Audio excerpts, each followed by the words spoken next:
kafir tak akan lembu. Dia tak sembelih mak dia.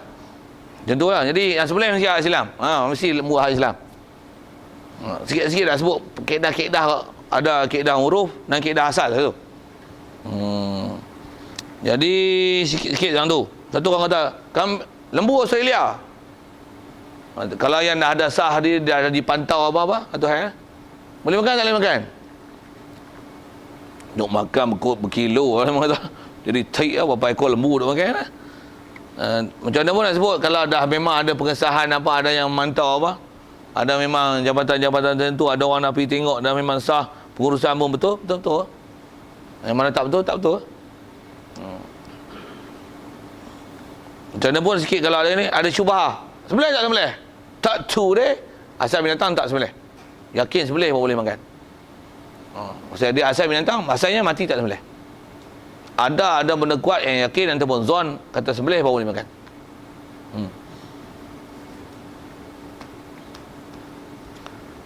Baik, selesai. Dan dikendaki dengan bangkai binatang yang hilang, dikendaki dengan bangkai binatang. Okey, apa maksud bangkai? Dia nak bagi takrif sikit. Apa yang dikatakan bangkai? Bangkai ni yang dikendaki dengan bangkai binatang, yang dikendaki dengan bangkai baca binatang dan dikendaki dengan bangkai binatang. Apa maksud bangkai binatang ni? Ni definisi dia. Kalau ikut bahasa Melayu kita ada ialah, tapi ialah tu tak ada, tapi itulah khabar dia. Yang hilang hidupnya, ataupun baca dengan bangkai tu senang berhenti. Dan dikendaki dengan bangkai. Bangkai ni apa? Bangkai ni. Bangkai ni ialah binatang yang hilang hidupnya dengan ketiadaan sembelih yang dimuktabarkan pada syarak. Okey. Itu tarikh bangkai. Dikendaki dengan bangkai. Apa dia bangkai? Khabar dia ialah binatang yang hilang hidupnya dengan ketiadaan sembelih yang dimuktabarkan pada syarak.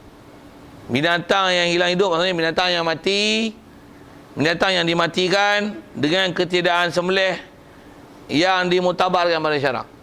Besar dia punya tarikh tu. Binatang tu dia mati dengan ketiadaan sembelih yang diiktibar, yang dikira dengan syarak. Dia ada beberapa perkara dia berkati tu. Pertama ni sebab binatang tu, yang kedua adalah sembelihan syarak.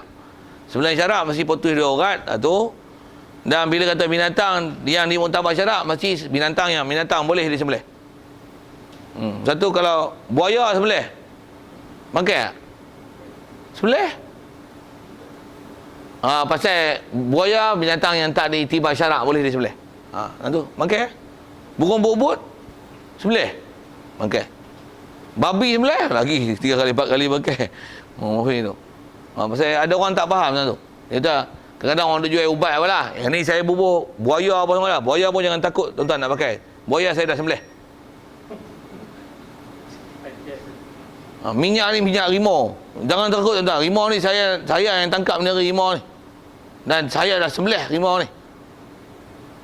Memang sembelih. Maksudnya bagi mati dengan sembelihan. Tapi yang tak dimuktabar syarak. Tak mana tak iktibar syarak. Binatang tu bukan binatang sembelihan. Binatang yang tak boleh disembelih, walaupun mu sembelih, dia masih bangkai. Itu nak sebut tu. Cicak mu sembelih, bangkai. Biawak mu sembelih, bangkai. Pasal apa? Dia binatang yang tak sah untuk dihilangkan nama bangkai walaupun mu sembelih. Okey. Sembelih pula dengan apa? Sembelih mesti alat-alat sembelihan lah. Selain daripada kuku, tulang, tanduk, gading, dia tak boleh daripada juzuk-juzuk haiwan. Besi, plastik, lah ni apa? Seramik, apa tu tak ada masalah tu. Tapi jangan seramik buat pada tulang. Tu tak boleh. Pasal tulang tu.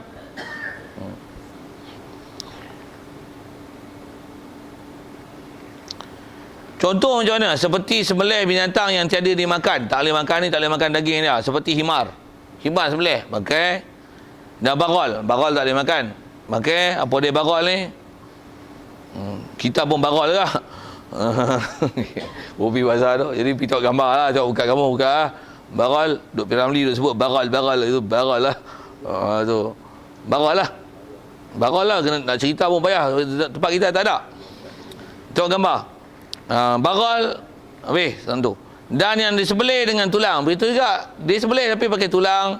dan sembelihan Majusi. Tapi disembelih orang Majusi, orang sembah api, orang Hindu, orang Buddha, dan yang disembelih oleh orang yang muhrim. Disembelih oleh orang yang muhrim pada sembelihan pemburuan. Siapa muhrim ni? Orang yang tak boleh nikah dengan kita. Weh, bukan weh. Muhrim ni kita dah jadi salah Melayu istilah sikit tau. Apa makna muhrim? Orang yang berihram haji dan umrah. Sepatutnya orang tak boleh menikah tu bukan muhrim, tu ialah mahram. Mahram, bukan muhrim. Bila baca muhrim, baca ni pening. Dan bukan orang yang muhrim. Orang muhrim. Orang muhrim kita sebelah tak boleh makan. Aduh, pening. Tu baca tak faham tu. Orang muhrim maksudnya orang yang berihram haji dan umrah. Kenapa? Bila ihram haji dan umrah, dia ada pantang larang dah. Apa dia? Tak boleh sembelih. Jangan kata tak boleh memburu. Jadi mana-mana binatang pemburuan yang walaupun orang memburu lain sah untuk berburu, tapi bila dia dalam keadaan ihram haji, memang haram pemburuan. Dan pemburuan, bila pemburuan apa? Pemburuan darat. Dia tak boleh buru tu. Jadi kalau dia dalam ihram haji umrah, walaupun dia gunakan alat dan sebagainya yang sah untuk memburu, pemburuan yang dia dapat oleh kerana dia dalam keadaan ihram, itu dipanggil bangkai. Maksudnya apa? Itu adalah sembelihan yang tak dimuktabar pada syarak, kerana yang memburu itu adalah dalam keadaan ihram haji umrah. Lalu kalau kita belajar bab haji ni, siapa dia gaduh buru dalam musim haji? Memang tak ada. Tapi jaga sikit bab haji, sentuh sikit tu. Saya ngaji dulu, tuan guru bila disebut baru kita perasan, oh ada rupanya. Kita tak perasan hak tu. Hukum kita milik binatang pemburuan dalam masa ihram haji umrah. Tanya, burung terkukur, ketitir, merebuk tu, binatang liar kan binatang jinak? Lepas dia balik tak? Tak balik ada. Selamat tinggal. Jadi dia hukum binatang liar. Jadi kalau kita tangkap masa ihram haji boleh tak? Masa umrah haji tak boleh tak? Ni lah ni, burung tu kita punya, tapi kita pergi haji. Mu'ihram yang haji kena dam. Siapa? Binatang pemburuan dalam milik kita, kena bayar dam seekor burung. Kalau seekor kena 30 ekor burung. Tu tutup belah tani kalau dia ngajar bab haji, memang dia jaga apa ni. Satu dia orang kalau nak pergi haji, burung tu kukur titik ni memang belah dia di rumah. Banyak kan, kadang telur bukan apa dalam ubat tu. Sampai 40 50 ekor belah macam belah kedai burung. Tapi dia memang jenis minat dengan burung. Tutup guru sana ada yang minat burung. Orang Malaysia pergi pelik pasal apa? Tok guru main burung. Kuku.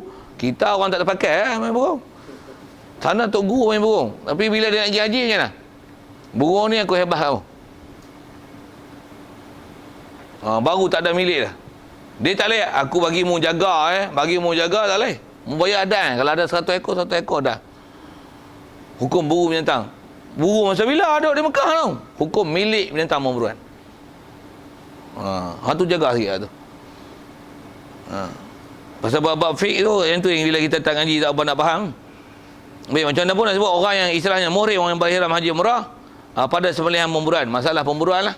Jadi kalau dia sembelih ayam, dia sembelih binatang jinak, binatang belah, istilahnya dawa jin kalau bahasa Arab ni, binatang-binatang yang an'am, dawa jin ni, itu tak apa. Itu binatang ternakan kita. Dia tak boleh istilah mana binatang buru. Buru pun pemburuan darat. Kalau dia mancing ikan boleh tak? Orang dalam ihram haji umrah naik ikut kapal. Itu pergi laut Oman mana mancing ikan tu. Sebelum nak pergi Mekah, nak buat haji umrah tu, singgah transit mana-mana, pun naik kapal ke apa? Kapal ikut darat ni. Lalu apa ihram haji semua siap. Tengah duk ihram tu mancing. Muka ke apa, tahal jerat ke apa. Macam mana? Tapi tangkap ikan lah istilah saya tanya ni. Boleh? Boleh. Dia yang haram binatang pemburuan darat. Binatang laut tak apa. Uhilla lakum saydul bahri. Uhilla lakum saydul bahri. Dihalalkan bagi kamu binatang pemburuan laut. Kalau yang darat yang tak boleh. Jadi ikan, sotong, apa-apa tu tak apa. Kalau dalam fiqh, dalam masa ihram. Baik. Dan maka tiada diistisnakan anak binatang yang disembelih ibunya apabila keluar daripada perut ibunya, mati ia dengan sembelihan ibunya, tiada dengan sebab yang lain kerana sembelihan pada sembelihan ibunya. Maka jikalau keluar ia lagi hidup, padanya tafsil, jika padanya hayat mazbuh halal dengan tiada sembelih, dan jika hayat mustaqirah maka tiada dapat tiada daripada sembelihkan dia, dan bangkai anak Adam suci ia, demikian lagi bulunya dan tulangnya. Kau apa tau?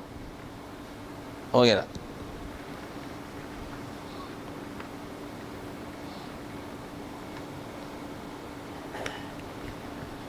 Habis sikit.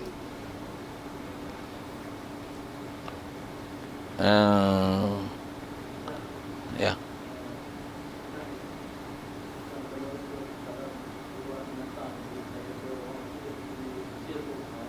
Pergi mana? Okey.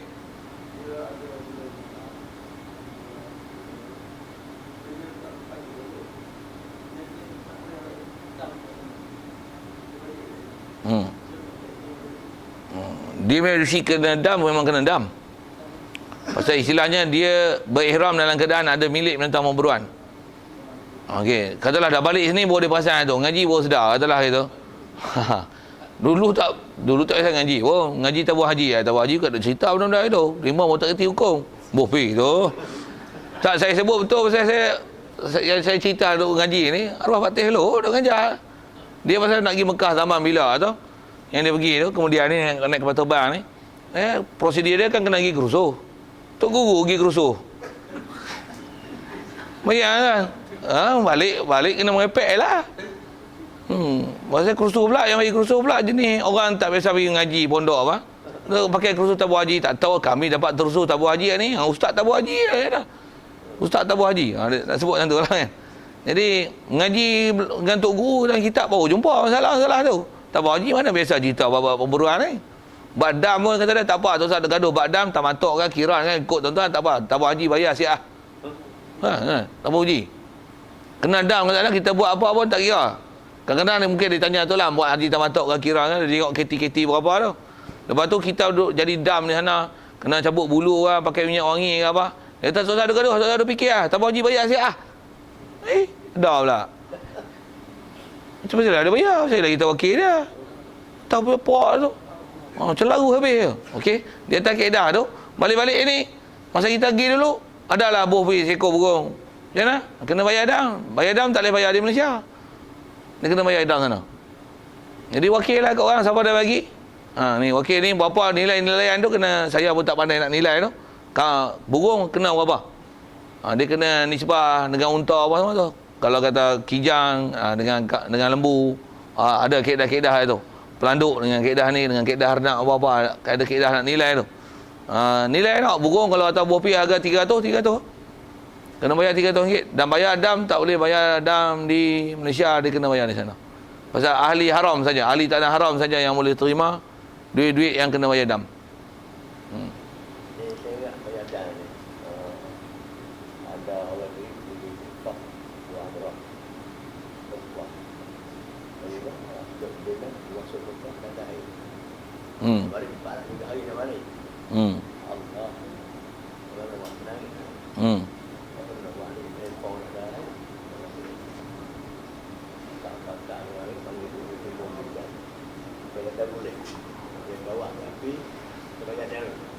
Bayar apa? Bayar dam?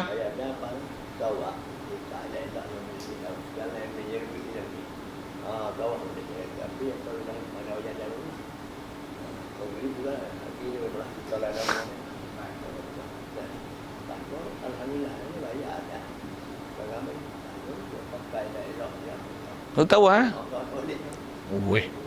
Mana boleh dari syarat tawaf mesti suci pada hadas kecil, hadas besar. Ni hadas besar, bapak besar. Haib lah tu.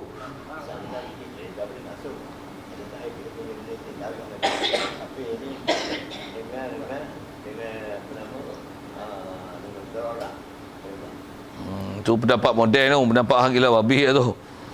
Kalau tanya saya yang itu memang pendapat gila babi. Pasal dia kata boleh masuk Masjidil Haram, yang penting jangan titik darah. Tu bukan Syafi'i tu. Bukan mazhab 4 tu. Mazhab gila babi tu.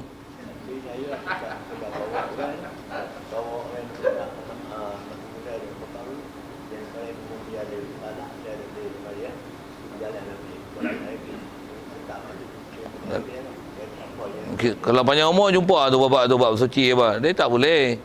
Dia kalau nak lalu pun lintas ha. Lintas boleh, ni bukan lintas, ni tawaf weh. Tawaf bukan lintas.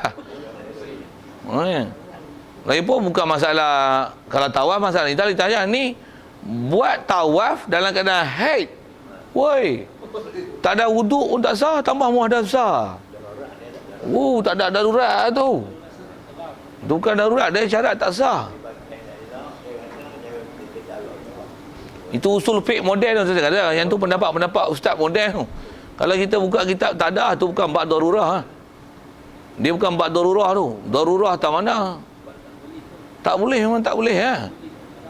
Bab macam ni lah. Tak, saya dah sebut darurah. Pasal dia sebut darurah tu. Darurah dah pergi Mekah lagi kena balik. Tak ada nak buat umrah. Masuk-masuk baru nak tawaf. Itu mari haid. Itu masalah dia itu kan. Mari haid. Untuk macam mana? Darurah sumbat lagi anak-anak. Bayar dat. Betul. Tawaf. Ada itu. Nak sebut gini. Nak menikah. Tak ada orang lain nak menikah. Ada kak mu yang seorang. Menggelepar nak menikah. Duit pun tak ada. Mana lain semua mahal. Puluh ribu. Ada pun RM50. Kak mu yang boleh mumu tutuh lagi. Buh weh tu. Nak berbual bahasa kasar tak? Kata darurah tu. Ada darurah boleh bagi menikah dengan kak mu. Allah tak pun. Apa pasal itu? Haram-haram anak boleh. Nak darurah apa? Darurah ni benda yang istilah kalau dobit bak ni dia sampai tak boleh ambil dia melainkan nyawa mu habis mati. Baru darurah tu.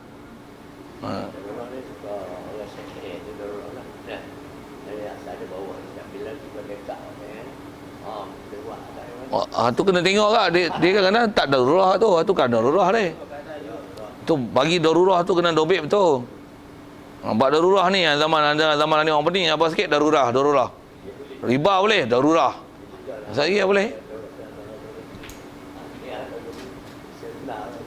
Okey. Terlebih sikit bab sebelahan tu.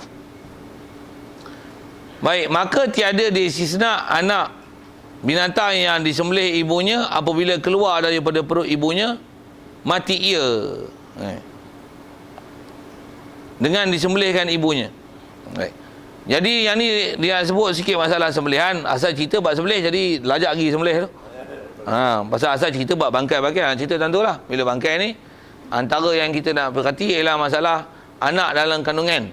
Satu selalunya orang elakkanlah untuk menyembelih binatang yang bunting. Macam mana pun bila anak dalam kandungan ni apa kaedah dia? Memang kaedah kita dalam Syafi'i. Sebut kaedah tu saya tengok bahasa kitab. Bahasa kitab tu susah sikit. Kaedah kita bila ibu tu telah disembelih, belah-belah perut tengok ada anak. Kadang-kadang anak tu tak puas sambut. Tapi syarat dobit dia anak lah.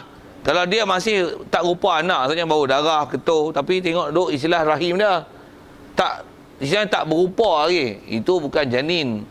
Itu darah lagi. Itu tak boleh makan. Dia yang boleh ni ialah istilahnya anak lah. Istilah yang janin bersifat lah.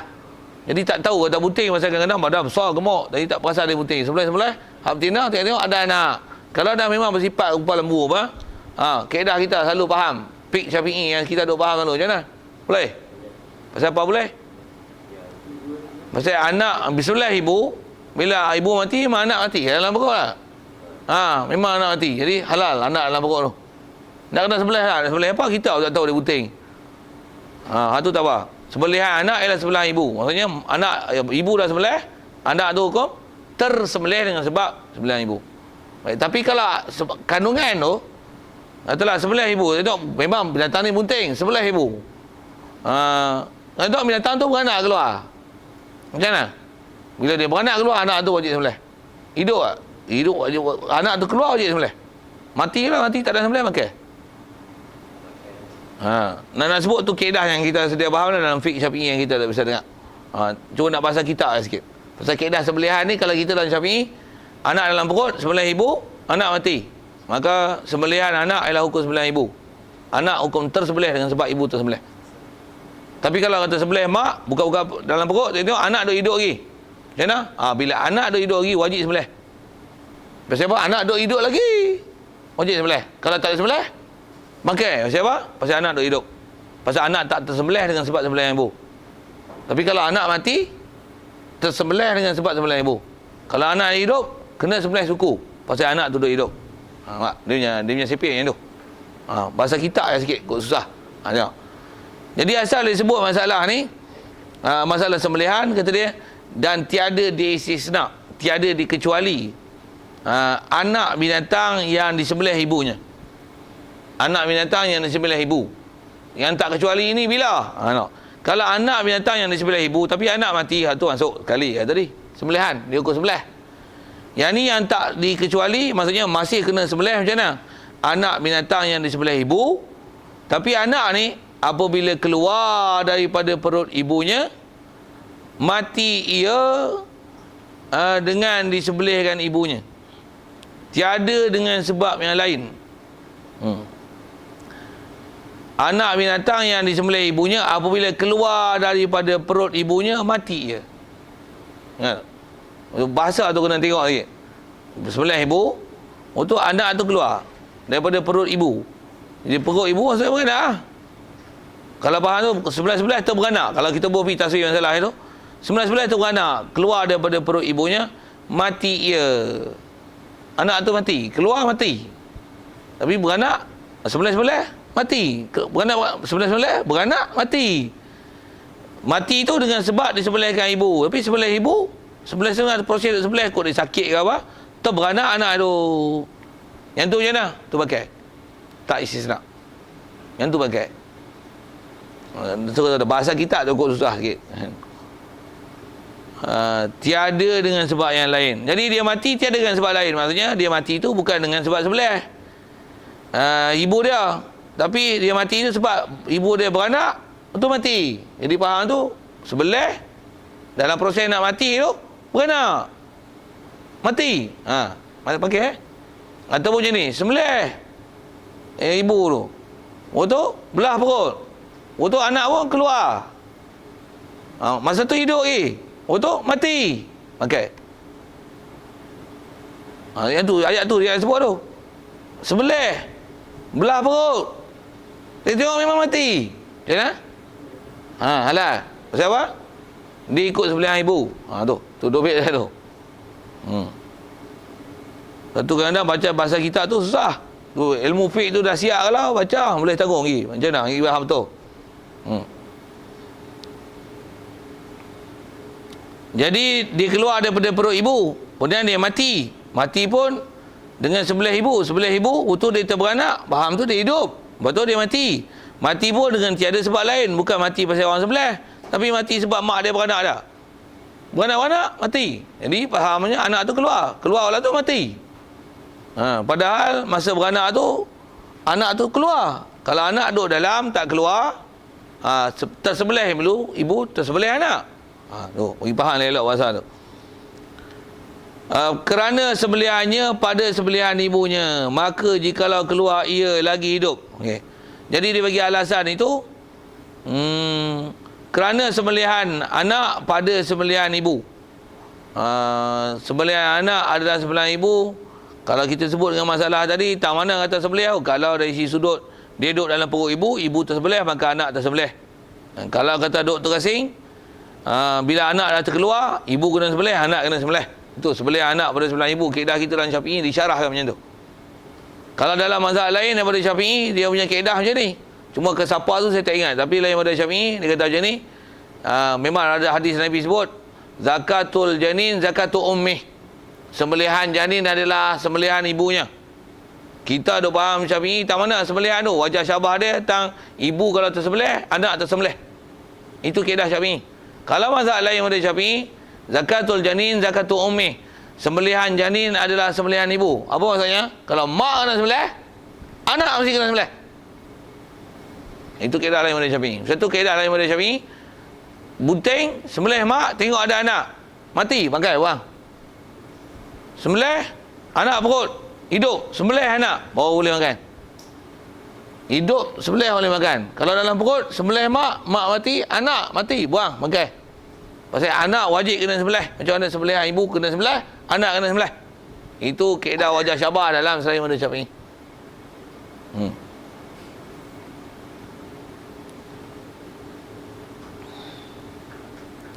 Baik, di atas untuk menghurai sikit tandu lagi. Maka jikalau keluar ia lagi hidup, ia anak tu hidup, padanya tafsil. Tengok tafsil. Dia ada huraian. Macam mana pun saya sebut mudah tadi, kata keluar hidup, mati, tak sembelih, hukum bangkai. Macam mana pun tengok, dia bagi huraian macam ni. Dia bagi huraian ni, maksudnya dia nak mendetailkan dengan kemas lagi lah macam ni. Kalau ikut kena perincian macam ni sebut tu. Padanya pada anak ni ada tafsir, ada huraian. Macam ni. Jika pada anak yang keluar tu, hayah mazbuh, halal dengan tiada disembelih. Ada satu istilah, hayah mazbuh. Satu. Dan jika hayah mustaqirah, dua istilah. Hayah mustaqirah, maka tiada daripada disembelihkan dia. Okey. Boleh faham? Ada dua istilah yang kena faham. Tak faham tu pening. Boleh. Jadi kalau kata ada binatang bunting, okey, sembelih ibu, contoh anak tu kebanak keluar. Hidup. Macam mana? Dia kena tengok anak tu. Dia istilah, kalau memang kalau kita dah sebut gini, hidup dan sembelih, tak apa, selesai tu. Macam mana pun kalau ikut dia punya tafsir lah, ayat detail macam ni, anak tu kena tengok adakah dia panggil hayah mustaqirah, hayah mazbuh. Kadang-kadang kitab disebut hayah mazbuhah. Bagi faham dua istilah ni. Asal mana hayah mazbuh, hayah hidup, mazbuh disembelih. Hayah mustaqirah, hayah hidup, mustaqir antara makna tetap. Okey, ambil makna tu. Apa maksud hayah mustaqirah? Hayah mustaqirah, hayah tetap tu maksudnya binatang ni dia hidup memang cerita dua-dua duk hidup lagi. Tapi nak panggil hayah mazbuhah ke hayah mustaqirah? Hayah mustaqirah dia hidup dan dia ada pergerakan kuat. Tu dipanggil hayah mustaqirah. Maksudnya kalau kata jangka masa panjang lagi dia hidup lagi. Kalau tak kata hidup lagi pun, antara dobit nak kenal dia mustaqirah apa? Dia bergerak, dia gelepar, dia menggelupur, panggil, dia berbunyi. Itu adalah hayah mustaqirah. Hayah mazbuhah ni macam mana? Dia hidup lagi, jantung denyut lagi, tapi macam mana? Dia tak ada gerakan lah, melainkan gerakan yang ittirari, bukan gerakan ikhtiari. Itu dobit lah. Maksudnya dia tak ada pergerakan sendiri. Pergerakan dia pergerakan yang luar kawalan.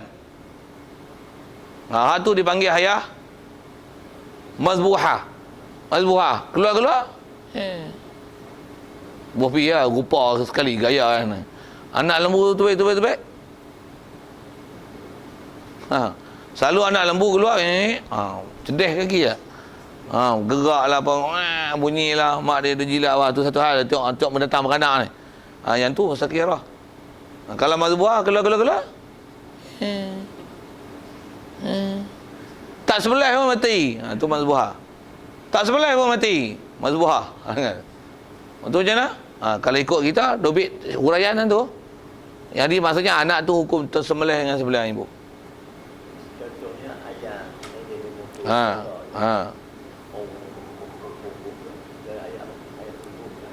Tentu nak tengok Ustaz. Sebelum habis tu, tani selesai tu dobit tu, lagi masuk ke ayam kena tepuk. Soal tu kalau ada. Mustaqirah yang mazbuhah. Kalau tak ada tengok tang ayam tu lah. Ayam kena tindih kereta, kena tindih apa? Kena tindih motor. Motor macam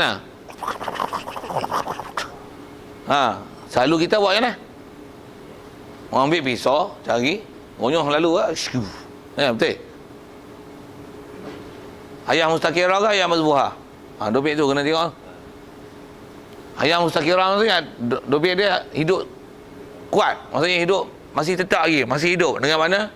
Dia bergerak dengan pergerakan ikhtiar. Itu yang ada dobit ulama' disebut tu. Pergerakan dengan pergerakan ikhtiar. Mana tahu ikhtiar? Pergerakan kuat. Dan pergerakan tu kuat. Dan kalau waktu sembelih, antara dia nak kenal dia, sembelih darah terpancar. Keluar. Itu dipanggil hayah mustaqirah. Macam mana pun ada perkataan ulama-ulama kita, tutup guru kita selalu duk ngajar, dia ada sebut gini. Hayah mustaqirah ni dia ada pergerakan ikhtiar. Kalau hayah mazbuhah dia pergerakan tak ikhtiar. Dia pergerakan yang ittirari, pergerakan terpaksa. Bukan dia nak bergerak, tapi dia tergerak. Jadi kalau kata kena tindih, dia cedera banyak. Dia memang mengelupur lah. Mengelupur tu memang dia nak bergerak ke pasal dia bergerak, pasal dia mengelupur sakit. Kalau mengelupur sakit dia mazbuhah, pasal dia bukan ikhtiari. Tapi kalau katalah patah kaki mana dia sakit, dia mengelupur. Kalau dia boleh berdiri, dia lari je. Tu ikhtiari. Kalau terah tu. Maksudnya sebelah boleh makan. Jadi kalau binatang tindih ni, kita kena tengok huraian tu. Istilahnya, dia cedera parah tak parah. Tu. Kalau istilah cedera sikit, tertindih kepak, tertindih kaki patah, memang dia ngelumpur. Jadi kalau kata dengan nisbah dia mengelumpur kuat tu, memang pergerakan kuat. Tapi adakah